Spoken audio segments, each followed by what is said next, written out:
In his extreme ideas, he even suggested that non-Caucasian males should be castrated at birth. All right, Chex Party Mix. It's so easy and so good.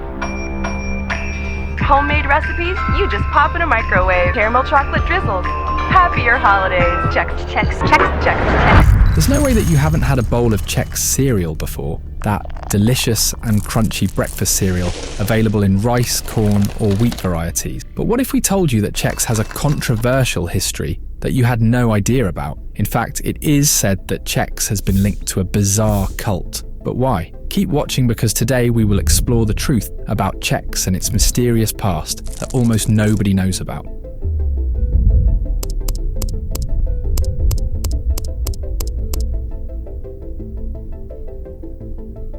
Chex is an American brand of breakfast cereal that many people enjoy each morning. It started as something called shredded Ralston back in 1936. At first, it was made by a company named Ralston Purina in St. Louis, Missouri. Then in 1950, they decided to change the name to Chex. If you look closely at the Chex logo, you'll see it has a checkerboard pattern. That's where the name comes from. Years later, in 1994, Chex became part of Ralcorp, which later sold it to General Mills in 1997. Here's something you didn't know. In places like South Korea and Singapore, another big cereal company known as Kellogg's owns the Chex brand. If you haven't seen my video about Kellogg, you're in for a treat. Subscribe and watch it next. Now here's something that most people don't know about. Yes, we said the brand started in 1936. However, the origins trace back to 1894, when a man named William Danforth founded the Robinson Danforth Commission Company. This company initially focused on selling animal feed, catering to pets like dogs and cats,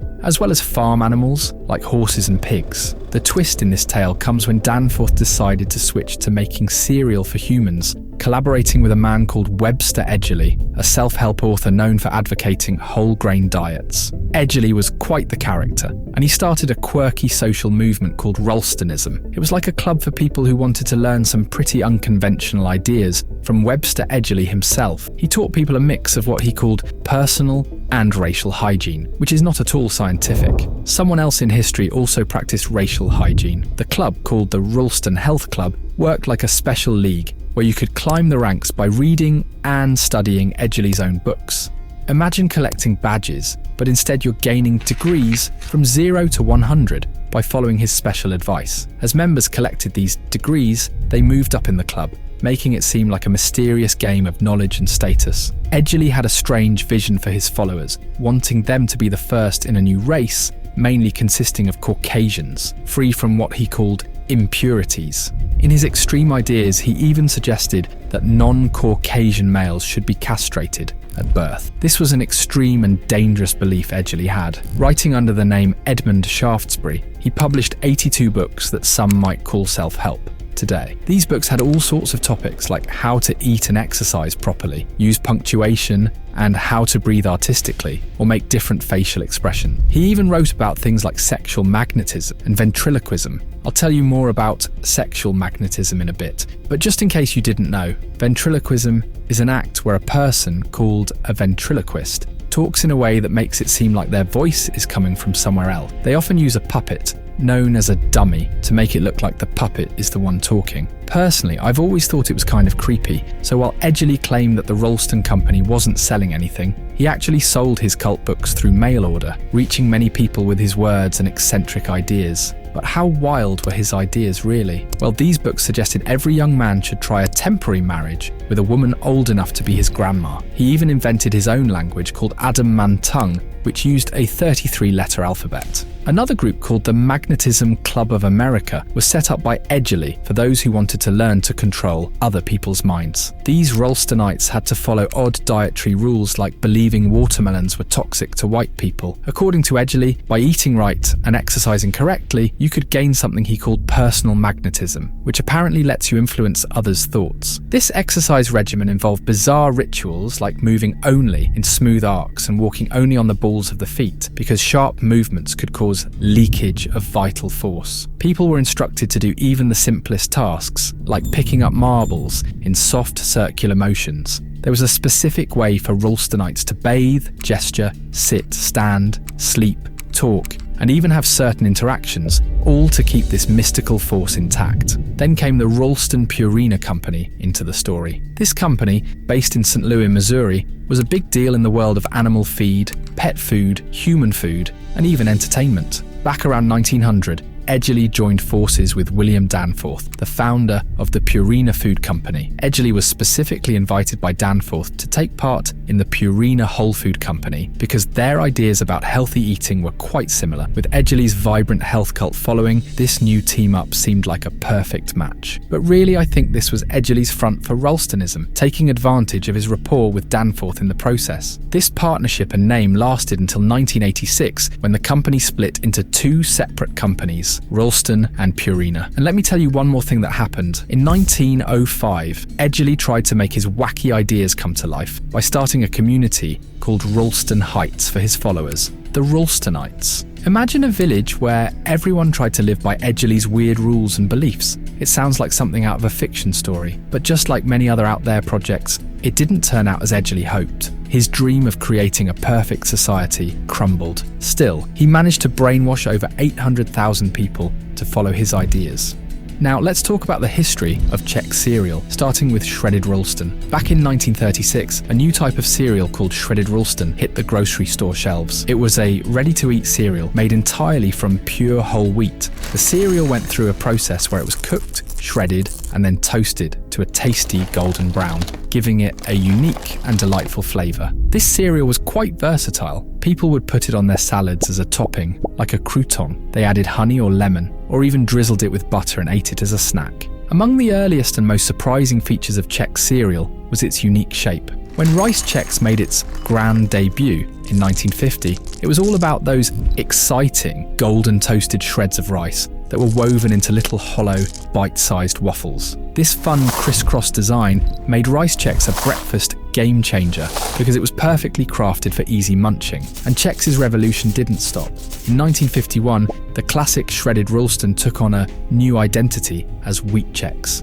Advertisements back then played with their new and prolonged name, Shredded Ralston Wheat Chex, and the classic short one, keeping cereal fans guessing along the way. Yet, unlike its newer Rice Chex sibling, Wheat Chex still clung to its original biscuit-like form. The cereal world once again lost their minds when in 1959, Corn Chex entered the scene, adopting Rice Chex's signature crisscross weave, ensuring it stayed delightfully crispy in milk. Now here's something you might find surprising. As we said earlier, Webster Edgerly was quite a character and had some unconventional ideas, so he aimed to provide his followers with easy access to whole grains by partnering with William Danforth. While some of his health tips made sense, other ideas were strange and upsetting. Edgerly once claimed that his Ralstonism movement was as important as food, light or water, calling it the greatest and most important force of the time. As I said, he had a community of followers who hinged on every word he said, devoted to his cult. Edgerly was also OCD, obsessed with the number 7. Speaking of OCD, if you haven't seen my video on Nikola Tesla, you need to see it. That man was as wild and OCD as they come, and his story is intriguing. Back to Edgerly though, his own personal mansion had 7 floors, with 7 rooms on each floor, and 7 ponds on the property. The word mansion even has 7 letters. I'm sure that's just a coincidence though. Each room was a different shape, because he believed the mind always needed to be stimulated. Not only that, the house was designed for acoustics. Even the staircase was designed to hold a 36-piece orchestra, with 72 steps, 1 musician for every other step. With as much as he devoted to his utopian society, only 25 of about 400 of his lots sold. As for his beliefs in a pure race and castration of non-Caucasians, well, the irony is that his house was used for an underground railroad to transport slaves to freedom before he bought it. By the way, there was another man who had utopian dreams of control, Matthew Israel. This man opened a school for children, and not just any children. They were autistic or mentally challenged, so as to impose his will and insane methods of behavioural treatments. And yes, I absolutely do have a video about this. Check it out too. Here, you may wonder that despite this dark history, how is it possible that Chex cereal still exists today? How has it turned from a simple family breakfast into a cereal sensation loved by kids everywhere? Well, back in the day, shredded Ralston, before becoming Chex, was all about being the perfect cereal for everyone in the family. An advertisement from 1937 boasted, "Its flavour knows no limits," telling stories of 6-year-old Bobby and how much his family loved the cereal. By 1939, Ralston Purina started luring customers with fun box-top giveaways like pen and pencil sets, appealing to every family member. But soon, the company realized kids were their ultimate fans. By 1941, they began aiming their advertising at the younger crowd, offering exciting Tom Mix comic book giveaways. By 1951, Rice Chex and Wheat Chex were dishing out cool prizes and box-top giveaways like ripcord helicopter toys, making breakfast the most thrilling part of the day. From 1950 to 1955, Chex cereal played a big role in a popular TV and radio show called Space Patrol. This show was a huge hit, with more than 1,000 episodes on TV and 129 episodes on the radio. During these episodes, viewers, primarily children, were blasted with ads and promotions about Chex cereal.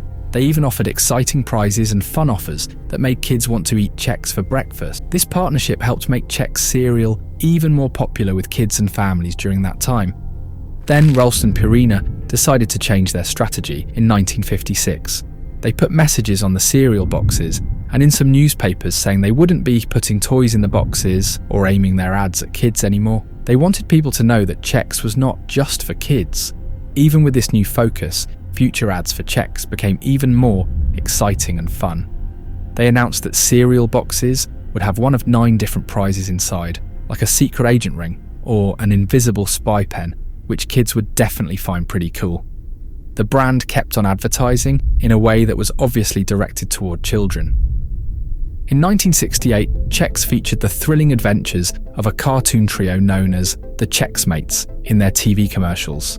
These characters included Chexter, a strongman, Chop Louie, an Asian karate expert, and Jessie Jane, a blonde cowgirl. This fun team was powered up with Chex cereal to gain the strength needed for space travel to Mars, tackle difficult challenges, and defeat villains. Moving into the 1970s, Chex went into tie-in promotions, where it introduced new cereal varieties like Sugar Chex and Super Sugar Chex, which displayed Casper the Friendly Ghost on the boxes as part of their marketing strategy. So far, you'll agree with the point that Chex used almost every method available at that time to market its cereal to kids, almost exclusively. The brand kept itself updated with what was trending and utilized it to its advantage. In 1996, they came up with a really clever idea. Inside some Chex boxes, they added a CD-ROM for a game called Chex Quest. In this game, players became the Chex Warrior, battling green creatures while trying not to get slimed. The game was based on another game called The Ultimate Doom and was the first computer game ever included in a cereal box. Chex Quest was a big hit, so much so that 2 more games, Chex Quest 2 and 3, were released in 1997 and 2008. However, those sequels weren't included in cereal boxes. This creative approach helped make the Chex brand even more popular, especially among kids who loved playing video games. So, this was everything about Chex cereal. It definitely has a rich and fascinating history, where you get to see its evolution from a healthy cult food product to a fun and exciting breakfast option for kids. Yes, there has been some dark history associated with its origins. Still, Chex has managed to distance itself from those beliefs and become a household name that is enjoyed by families all over the world. Thanks for watching. If you found the video informative, please like and share it with your friends, and don't forget to subscribe. I'll see you in the next one, and you'd better go watch the video on Kellogg next. That's one you absolutely cannot miss.